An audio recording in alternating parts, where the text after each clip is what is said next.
Welcome to our YouTube channel Navi with Study and Fun।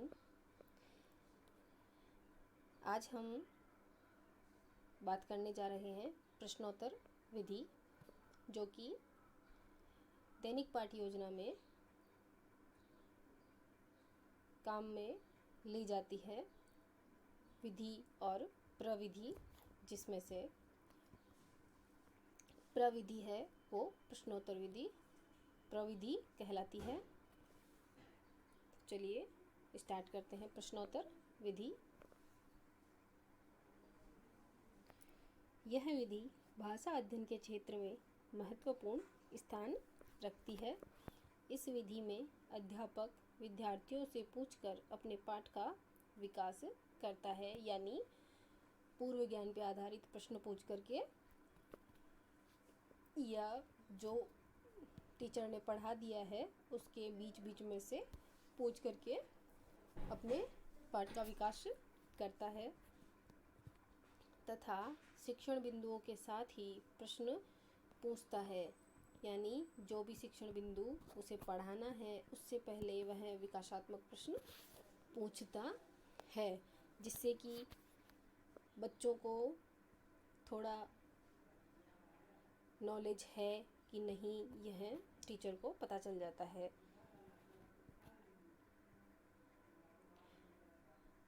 इस विधि में प्रश्नों और उत्तरों की प्रधानता होने के कारण इसे प्रश्नोत्तर विधि कहते हैं। इस विधि में अध्यापक छात्रों के ऐसे प्रश्न पूछता है जिससे छात्रों में रुचि व जिज्ञासा बनी रहे, यानी उन्हीं के ज्ञान से संबंधित किस प्रकार से टीचर को क्वेश्चन पूछना है, उस प्रकार से वह बच्चों से क्वेश्चन करते हैं और बच्चों में रुचि जागृत करते हैं, जिज्ञासा उत्पन्न करते हैं, ताकि बच्चे अधिक से अधिक उसमें रुचि लें और शिक्षक का जो पाठ का विकास है वो अच्छे से हो सके। और कक्षा के सहयोग से ही उत्तर ढूंढने का प्रयास करता है और शंका व संदेह होने पर उसका समाधान भी करता है।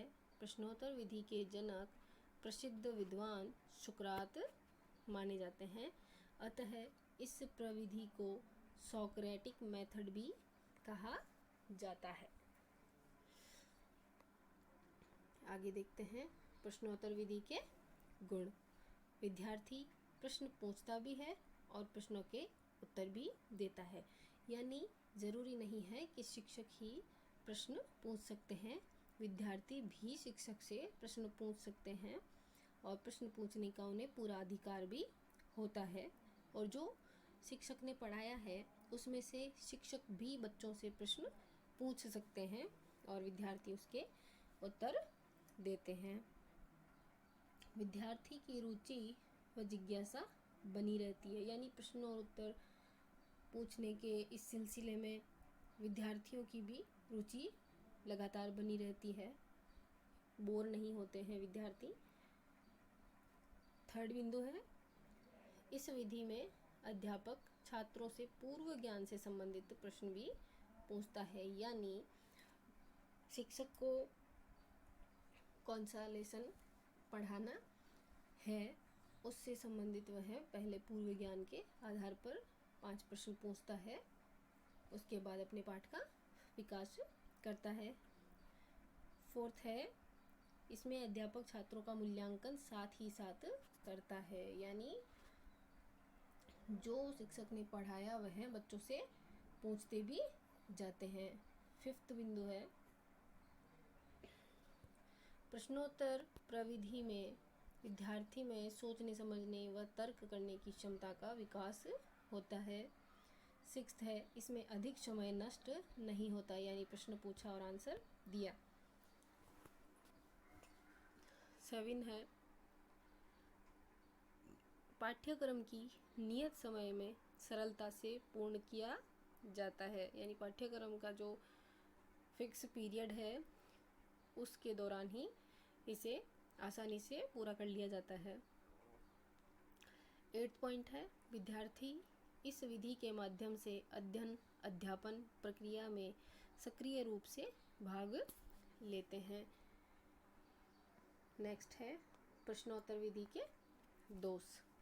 इस विधि का सबसे बड़ा दोष यही है कि विद्यार्थी को प्रश्न पूछने में शंका नहीं रहती, अतः वह कभी कभी विषय से हटकर व्यर्थ के प्रश्न भी पूछने लगता है। यानी बच्चों को पूरा अधिकार होता है कि वह प्रश्न पूछ सकते हैं, लेकिन कभी कभी क्या होता है कि बच्चे हैं वो विषय से विपरीत ही जाकर के प्रश्न पूछने लग जाते हैं। इससे पाठ के विकास में बाधा उत्पन्न होती है और सरलता से कार्य नहीं हो पाता है।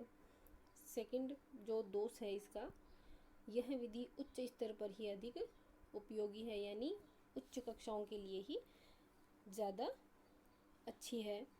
थर्ड है, कभी कभी कक्षा में प्रश्नों की बौछार इतनी अधिक होने लगती है कि बाहर से देखने वाले को शिक्षण कार्य ठीक चलता हुआ प्रतीत नहीं होता है। यानी शिक्षक विद्यार्थियों से पूछे या विद्यार्थी शिक्षक से पूछे, अगर प्रश्नों की संख्या भी ज़्यादा हो जाती है तो उससे भी बाहर का जो वातावरण है वो प्रभावित होता है और देखने में यह लगता है कि जो शिक्षण कार्य है वो सही ढंग से नहीं चल पा रहा है। हो सकता है शिक्षक में भी कोई कमी हो सकता है विद्यार्थियों में भी कोई कमी हो। इस आधार पर ये इसके मुख्य मुख्य दोष हैं। तो कैसा लगा वीडियो कमेंट बॉक्स में कमेंट करके ज़रूर बताएं। चैनल को सब्सक्राइब करें ताकि सबसे पहले जो वीडियो आए वो आप लोगों को मिल जाए, और बेल आइकन को प्रेस करना ना भूलें। Thank you.